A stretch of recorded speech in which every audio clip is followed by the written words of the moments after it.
Voilà, alors ici nous sommes dans un exercice où on nous demande de représenter graphiquement une fonction du deuxième degré. Tout va dépendre de la forme d'écriture qu'on nous donne. On nous a donné ici une forme trinôme pour faire référence à la vidéo précédente, hein.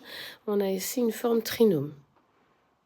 Voilà, j'attends que ça devienne net. Voilà, ici, dans la forme trinôme. Si on m'avait donné une forme canonique, j'aurais travaillé comme avant avec les manipulations de graphes. Mais là, comme j'ai la forme trinôme, je vais plutôt travailler avec les différentes caractéristiques. 5 caractéristiques que voici. Donc, je vais regarder la valeur du A de l'équation qui m'est donnée.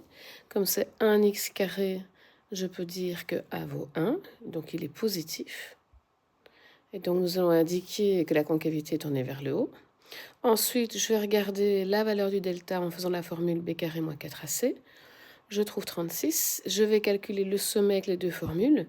Moins b sur 2a pour l'abscisse du sommet et moins delta sur 4a pour l'ordonnée du sommet. Donc voilà mon sommet que je pourrais aller placer sur mon dessin en moins 1, moins 9. Ensuite, je vais regarder l'axe de symétrie qui se trouve au niveau de l'abscisse du sommet. Donc je trace mon axe de symétrie.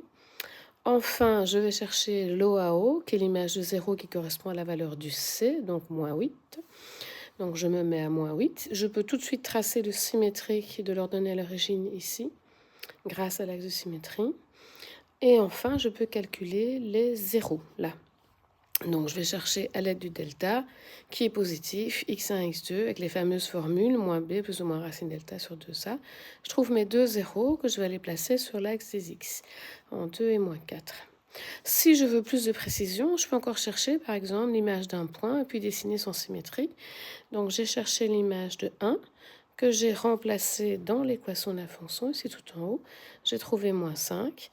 J'ai cherché l'image de 3, j'ai trouvé 7. Et puis j'ai aussi leur symétrique, hein, que je peux trouver facilement en traçant leur image par l'axe de symétrie. Et voilà comment je trace le graphe d'une fonction du deuxième degré à l'aide de ces caractéristiques quand c'est donné sous forme trinôme.